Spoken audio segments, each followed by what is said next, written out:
ምንም ደግነት ሳይኖረን ደጉ ስለኛ ተሰቀለልን። ምንም በጎነት ሳይኖረን መልካሙ ስለኛ ተንከራተተልን። በስጋውና በደሙ የደገሰ ሙሽራ አይታችሁ ታውቃላችሁ? እየተራበ ያጠገበ ሙሽራ አይታችሁ ታውቃላችሁ? ቅዱሳት መጻሕፍትን የሚያመሰጥሩ ሊቃውንት ክርስቶስ ሙሽራ እንደሆነ አስተምረዋል።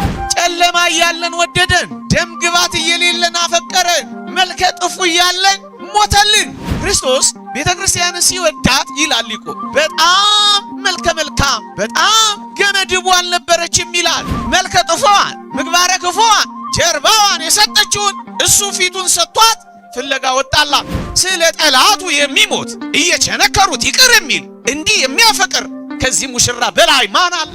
በደም ያጌጠ ልብስ ያለው ሙሽራ ከመድኃኒታችን በቀር ማን ነው?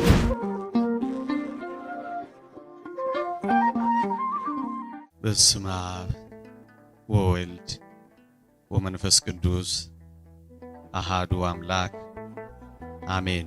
የዮሐንስ ወንጌል ምዕራፍ 3 ቁጥር 29 በቅዳሴው ክፍል ዛሬ በቤተ ክርስቲያናችን የሚነበበው ወንጌል የተነበበው ወንጌል ጥቂት የእግዚአብሔርን ቃል ምክንያት አድርጌ አሰማችኋለሁ። ሙሽራይቱ ያለችው እርሱ ሙሽራ ነው ይላል። የዮሐንስ ወንጌል ምዕራፍ 3 ቁጥር 29 መጥምቀ መለኮት ቅዱስ ዮሐንስ ነው አይሁድ ስለ ክርስቶስ በጠየቁት ጊዜ የመለሰላቸው አንዱ መልስ ነው። ካንተ ጋራ በዮርዳኖስ የነበረው እኮ አሁን ያጠምቃል ብለው ዮሐንስን ከፍ ክርስቶስን ዝቅ አድርገው ከቻሉ ጸብ ዘርተው የተንኮል ጥያቄ ይዘው ቀረቡ አይሁድ። መጥምቀ መለኮት ቅዱስ ዮሐንስ ግን ሙሽራይቱ ያለችው እርሱ ሙሽራ ነው አላቸው። ስለ ጌታችን ስለ መድኃኒታችን ስለ ኢየሱስ ክርስቶስ አንድ ምስጢር ነገራቸው። ታስታውሱ ከሆነ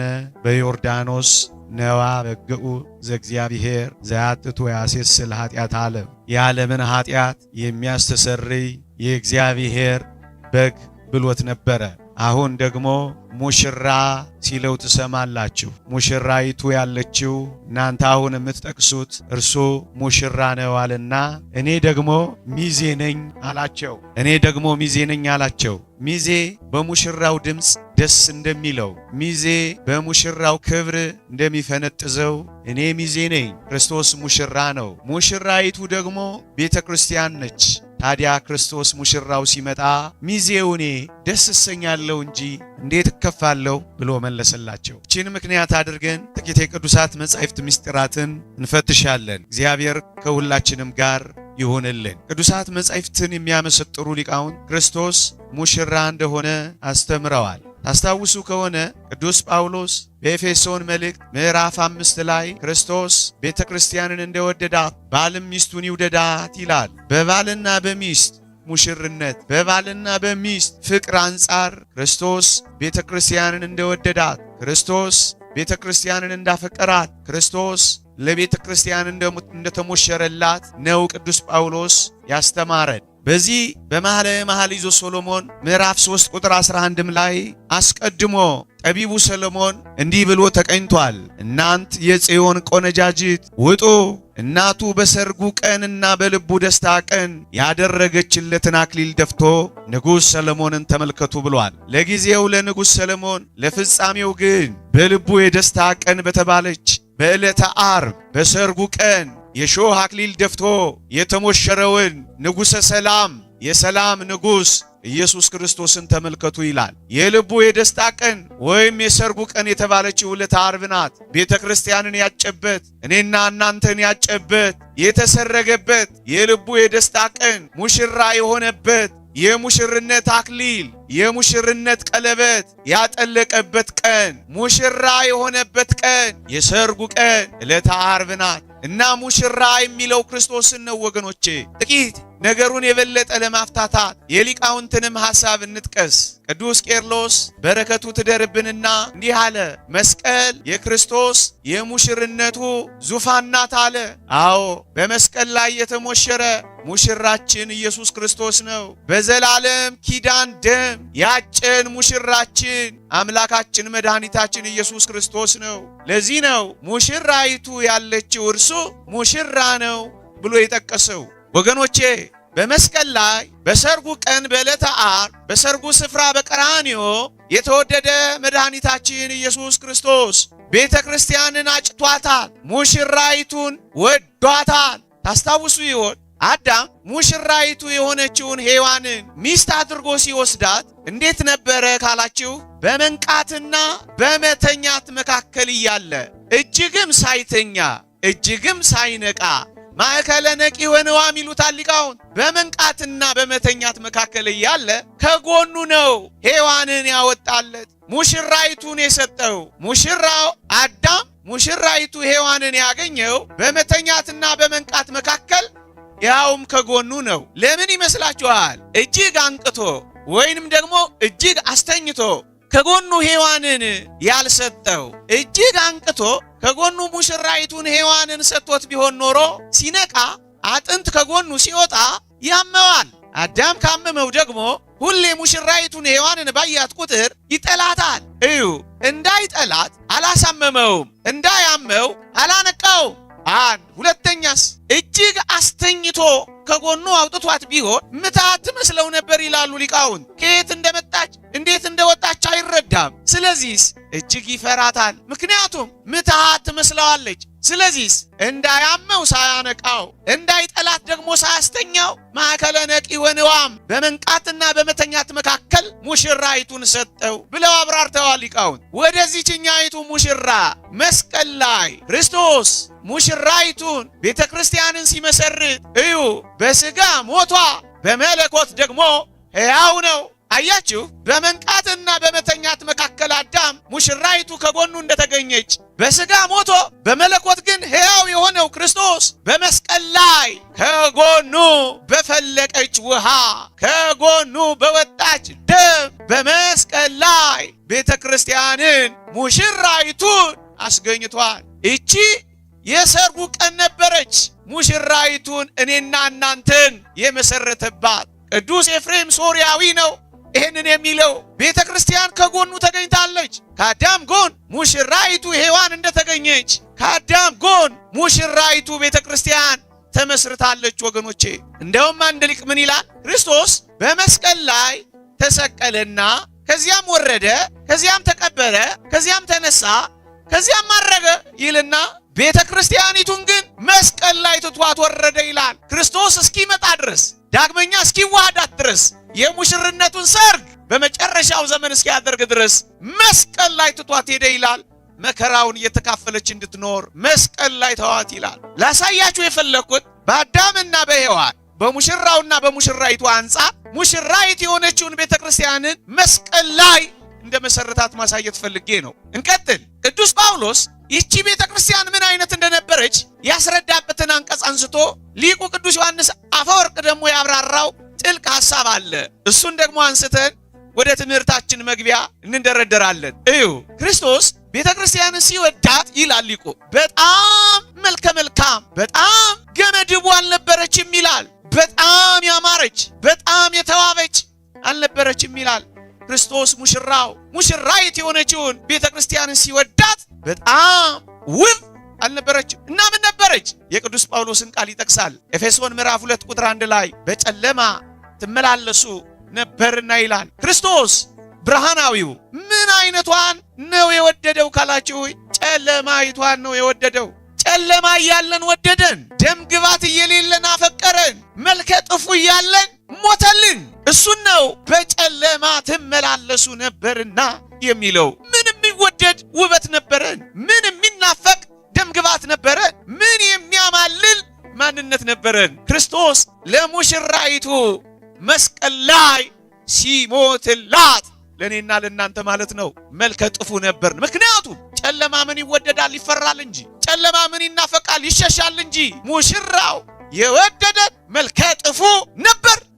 ሁለተኛስ መልከ ጥፉ ብቻ አልነበርንም። ክርስቶስ ለዚህች ሙሽሪት መስቀል ላይ መከራ ሲቀበልላት ይህቺን ሙሽሪት ሲያጫት ምን አይነት ነበረች መሰላችሁ? መልከ ጥፉ ብቻ ብትሆን እሺ አንድ ነገር ነው፣ ግንስ ምግባረ ክፉም ነበረች ይላል። በምን ይታወቃል? ኤፌሶን ምዕራፍ 2 አሁንም አነብላችኋለሁ። በክፋትና በምቀኝነት ትመላለሱ ነበርና ይላል። ምንም ደግነት ሳይኖረን ደጉ ስለኛ ተሰቀለልን። ምንም በጎነት ሳይኖረን መልካሙ ስለኛ ተንከራተተልን። ምንም ቅንነት ሳይኖረን እጅግ ቅን የሆነው ስለኛ ተሰቀለልን። ምን የሚማርክ ስነ ምግባር ነበረን! በክፋት በምቀኝነት በጣዖት አምልኮ በዝሙትና በርኩሰት ነደን ሳለ ነው ሙሽራው የመጣልን። በዛ በትንቢተ ሆሴዕ ላይ እንደተጻፈው መጀመሪያ አገባት፣ ከዚያስ ጥላው ሄደች፣ ኮበለለች። ከዚያስ በ3 ስቅ መስፈሪያ ተኩል ገብስ ገዛኋት ይላል። መጀመሪያ ወደዳት፣ ጥላው ሄደች። ከዚያስ በጣዖታትና በርኩሳት መካከል ተነጠፈች። ከዚያስ በዋጋ ከፍሎ ገዛት።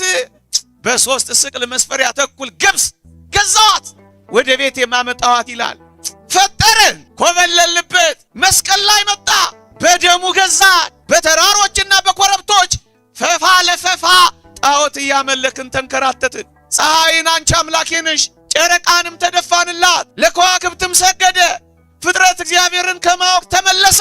ያን ጊዜ ግን እንደ ወጡ ይቅሩ እንደ ጠፉ ይመለሱ ሳይል ሙሽራው እንዲህ ስነ ምግባር አልባ ስንሆን መጣና ሞተልን። መልከ ጥፉ ብቻ አልነበርንም፣ ሁለተኛውስ ምግባረ ክፉም ነበር። በሞቴ ሁለቱ ብቻ መሰላችሁ? ሙሽሪት ለወትሮ ለሙሽራዋ ፊቷን ታሳየዋለች፣ ወደሱ ትቀርባለች፣ ከሱ ጋር አብራ ትኖራለች። የሙሽሪት ወግ እንደዚህ ነው። ይህቺ ሙሽሪት ግን ምን እንዳደረገች ታውቃላችሁ? ጀርባዋን ሰጥታ ኮበለለች። ሲጠራት እምቢ አለች። ከዚያስ ጀርባዋን ሰጥታው የኮበለለችውን እየፈለጋ ተንከራተተላት። መልከ ጥፎዋን ምግባረ ክፉዋን ጀርባዋን የሰጠችውን እሱ ፊቱን ሰጥቷት ፍለጋ ወጣላት። ወገኖቼ እንደዚህ ያለ ሙሽራ አይታችሁ ታውቃላችሁ? እናንተ እኮ ሙሽሪት ስትፈልጉ፣ እናንተ እኮ ሙሽራ ስትፈልጉ እጅግ ፈልጋችሁ ያማረ ደምግባት የተዋበ ስነ ምግባር መርጣችሁ አይደል ሙሽራ የምታረጉት? እንዲህ ያለ ሙሽራ የማን ነው? መጽሐፈ ቅዳሴያችን አስደናቂ ቃል ይናገራል። መኑ ዘረ የመራዊ ዘይጠብ ስጋሁ በጊዜ ከብካቡ፣ በሰርጉ ጊዜ ስጋውን ቆርሶ ያበላ፣ በሰርጉ ጊዜ ደሙን አፍሶ ያረካ። እንዲህ ያለ ሙሽራ ማን ትላለች? አፋልጉኝ ትላለች። እንዲህ ያለ ሙሽራ፣ እንዲህ አይነት ሙሽራ አይታችሁ ታውቃላችሁ? እኔ ዛሬ ለእኔና ለእናንተ ይህንን ሙሽራ እንድትፈልጉት ነው ጥሪ ማቀርብላችሁ። በስጋውና በደሙ የደገሰ ሙሽራ አይታችሁ ታውቃላችሁ? እየተራበ ያጠገበ ሙሽራ አይታችሁ ታውቃላችሁ? ይህንን ሙሽራ ፈልጉልኝ እያለች ነው ቅዳሴ የምትቀድሰው ቤተ ክርስቲያን። ይሄ ሙሽራ ነው ያጨን። ምዕመናን ነጭ የለበሳችሁት ዝም ብሎ እንዳይመስላችሁ። ለሰርጋችን ልብስ ለዚያ ነጭ ልብስ እኮ አረቦን ነው፣ መያዣ እኮ ነው። እዚህ መቅደስ ውስጥ ተሰብስበን የምንጠብቀው ለምን ይመስላችኋል? ሙሽራችን አጭቶን ስለሄደ እጮኛችንን እየጠበቅን ነው። ቅዱስ ጳውሎስ እንዲህ ይላል፣ እኔ የፈጠርኩት ቃል እንዳይመስላችሁ፣ እናንተን እንደ አንዲት ንጽሕት ድንግል ለአንድ ወንድ ለክርስቶስ ላቀርብ አጭቻችኋለሁ ይላል። ምዕመናን ታጭተናል። ሙሽራ አለን፣ ሰርግ አለን፣ ሌላ ራት አለን። እሱን እየጠበቅን እኮ ነው ማለዳ ማለዳ። እዚህ ይሄ ነጭ ልብስ እሱ ነው። የኔና የእናንተ ሙሽርነት ጋብቻ ዝም ብሎ የተሰጠ አይደለም። የመንግስተ ሰማያቱ አረቦን ነው፣ መያዣ ነው። በዛ በመንግስተ ሰማያት አንድ አድርጎ ሁል ጊዜ ስለሚያኖረን የዚያ ፍንጣቂ፣ የዚያ ቅምሻ፣ የዚያ ማስያዣ የባልና የሚስት ጋብቻ ያደረገው አንድ ላይ ይጠቀልለናል በሰማይ። እስከዚያ አንድነት አንድ ሆነን የሚያለማምደን በየቤታችን ባለው ጋብቻ ነው። ሙሽራ አለን ስላችሁ ለዚህ ሙሽራ ተዘጋጅታችኋል። እንደ ንጽሕት ድንግል እናንተ ለአንድ ወንድ ለክርስቶስ ላቀርብ አጭቻችኋለሁ ይላል። ቀለበት አጥልቀናል። አልገባን እንደሆነ እንጃ። ይሄ ቀለበት ምንድን ነው? መስቀል የሚባል ቃል ኪዳን ነው። ይህን ቃል ኪዳን አጥልቀናል። አንገታችን ላይ ያረጋችሁት የቃል ኪዳናችሁ ምልክት ነው። የተነቀሳችሁት ሙሽራ አለኝ ስትሉ ነው። መስቀልያ ያጣፋችሁት ሙሽራችሁን እየጠበቃችሁ ነው። ቀሚሳችሁ ላይ የተጠለፋችሁት ጉልላታችን ላይ የተከለው በእጆቻችን የያዝነው የሙሽርነት ምልክታችን ነው። እንዲህ አይነት ሙሽራ እንደሚጠብቀን ታውቃላችሁ ወገኖቼ። ላስጎብኛችሁ ጥቂት እንጃ፣ ምናልባት ረስታችሁት ከሆነ እንዲህ ያለ ሙሽራ አይታችሁ ታውቃላችሁ? እኔና እናንተ ሙሽሮችን ስንደር ቀይ ምንጣፍ ላይ ነው የምናራምዳቸው። ይህ ሙሽራ ግን ቀይ ምንጣፍ ላይ የተራመደ ሙሽራ እንዳይመስላችሁ። እኔና እናንተ ሙሽራ እና ምን ላይ ነው የተራመደው ካላችሁ፣ በደም የጨቀየ ቀይ ሚስማር ላይ የተሞሸረ ሙሽራ። እንዲህ አይነት ፍቅር አይታችሁ አይታችሁ ታውቃላችሁ? እንዲህ አይነት መውደድ ምድር ላይ አይታችሁ ታውቃላችሁ? ስለ ቸር ሰው ሊሞት እንኳን የሚደፍር ምናልባት ይገኝ ይሆናል ይላል ቅዱስ ጳውሎስ። ስለ ጻድቅ ሰው ሊሞት እንኳን የሚችል ምናልባት ይገኝ ይሆናል ይላል። እዚህ ውስጥ ብፈልግ ምናልባት ነው ማገኘው። ስለ እናትሽ ትሞቻለሽ ወይ ብልሽ እርግጠኛ ነኝ 5 ደቂቃ ታስቢያለሽ። ስለ ጠላቱ የሚሞት እየቸነከሩት ይቅር የሚል እንዲህ የሚያፈቅር ከዚህ ሙሽራ በላይ ማን አለ? ሚስማር ላይ የተሞሸረ እናንተ እንዲህ አይነት ሙሽራ ይሄ ሙሽራ ከፍቅር በላይ ፍቅር፣ ህሊና የማይመረምረው፣ ቃላት የማይገልጠው፣ ቅኔ የማይበቃው ይሄ ቃል ኪዳን ነው። ሙሽራይቱ ያለችው እርሱ ሙሽራ ነው። የኔና የእናንተ ሙሽራ እንዲህ ያለ ሙሽራ አይታችሁ ታውቃላችሁ ወገኖቼ? እኔና እናንተ እሰይ ጥሩ ነው። በጣም ያማሩ ልብሶች የለበሱ የሐር ግምጃ የለበሱ ግሩማን ሙሽሮችን በምድር ላይ እንድራለን። እሰይ ጥሩ ነው፣ መልካም ነው። ግን እንዲህ አይነት ሙሽራ አይታችሁ ታውቃላችሁ? እንዴት አይነት? ነቢዩ ኢሳይያስ እንዲህ አልኩት ይላል ትንቢተ ኢሳይያስ ምዕራፍ 63 ላይ ከበላሶን ሀገር የመጣውን እንዲህ አልኩት ይላል፣ ልብስህ ስለምን ቀላ ብዬ ጠየቅኩት ይላል። እሱም እንዲህ አለኝ ይላል፣ የወይን መጥመቂያውን ብቻዬን ረግጬዋለሁ አለኝ ይላል። ብቻውን በደሙ ልብሱ የራሰ ያማረ ልብስ የለበሰ አይደለም፣ የተራቆተ ሙሽራ እንደወደደን ታውቃላችሁ። ብቻዬን ረግጬዋለሁና ብቻውን ወደ መስቀል የወጣ ብቻውን የደማልን ብቻውን የቆሰለልን። እንደዚህ ዘመን ሰዎች የሚያጣላን የሚያፈቅረን ገዳያችን አይደለም ሟቻችን የሆነው እንዲህ አይነት ፍቅር እንደወደደን ታውቃላችሁ። ምእመናን ጥሪ ላቀርብላችሁ ስለፈለኩ ነው ወዲህና ወዲያ የማመላልሰው። ምናልባት ብንራራ ብንደነግጥ፣ ምናልባት ትዝ ቢለን ብናስታውስ እኮ ብዬ ነው። እንዲህ አይነት ሙሽራ በደም ያጌጠ ልብስ ያለው ሙሽራ ከመድኃኒታችን በቀር ማን ነው እንዴ? እንደዚህ ዘመን እንዳሉ ሙሽሮች አበባ የተነሰነሰለት ይመስላችኋል? አይደለም። የጽጌረዳው አበባ ተራገፈና እሾኩ የተተከለበት ሙሽራ።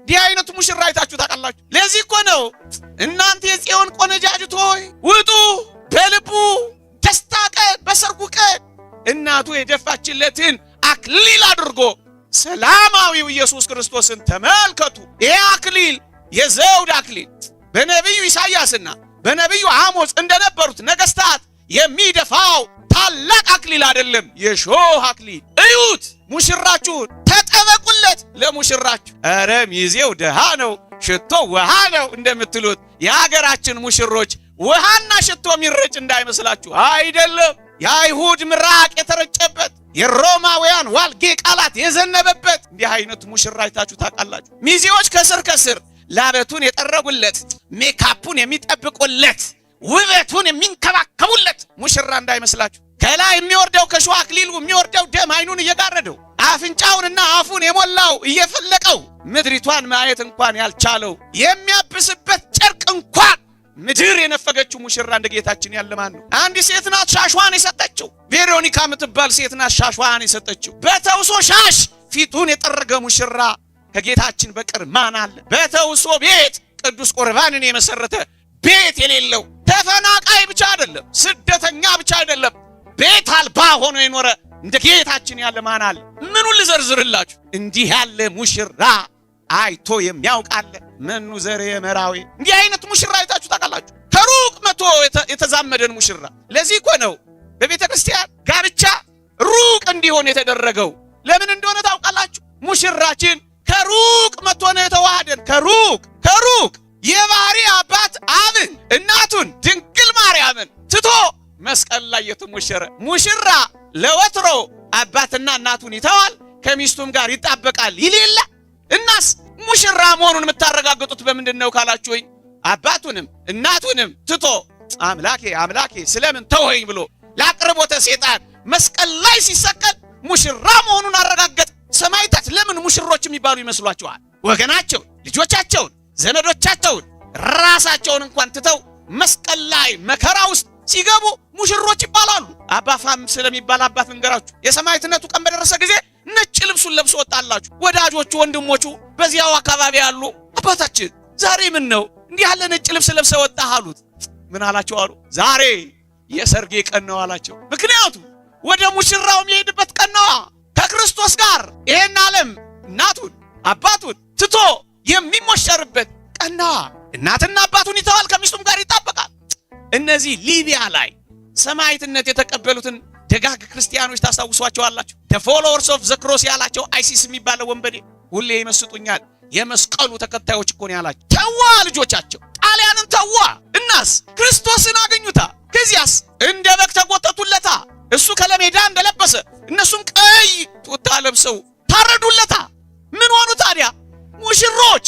ወዳጄ ለሰማዕትነት እንኳን ባትበቃ ሙሽራ ለመሆን መከራህን እንኳን አትታገስም። ከተሰቀለው ክርስቶስ ጋር አብረ መከራውን አትካፈል። ሙሽራ አትሆኑ። የዚህን ዓለም መከራ እየናቃችሁ በፊታችሁ ስላለው ደስታ የዛሬን መከራ ምንም እንዳይደለ የቆጠራችሁ ሙሽራ አትሆኑም። እናንተ በክብረት ቅዱስ ጳውሎስ እንደተናገረው በመከራው እካፈላለሁ በሞቱም እመስለዋለሁ፣ ቢሆንልኝ በትንሣኤው አብሬ ልኖር እመኛለሁ ይላል። ቢሆንልኝ በመከራው የሚካፈል ሁሉ በምስጋና የሚኖር ሁሉ ከሙሽርነቱ ይሳተፋል። ምእመናን ሙሽራ ለሙሽሪት የማይሰጣት ነገር እንደሌለው እደግመዋለሁ። አንድ ሙሽራ ለሙሽሪቱ የማይሰጣት ነገር እንደሌለው ሁሉ የተወደደ ሙሽራችን ምን ያልሰጠን ነገር አለ? ልጅነትን ነው ሰጥቶናል። ስልጣንን ነው ሰጥቶናል። መንግሥተ ሰማያትን ነው ሰጥቶናል። እናቱን ነው ሰጥቶናል። ሥጋውን ነው ሰጥቶናል። ደሙን ነው ሰጥቶናል። ራሱን ነው። ከዚህ በላይ ምን ሊሰጠን ይችላል? መጠወት ርዕስ። ታዲያ እንዲህ አይነቱ ሙሽራ ነው ያለን።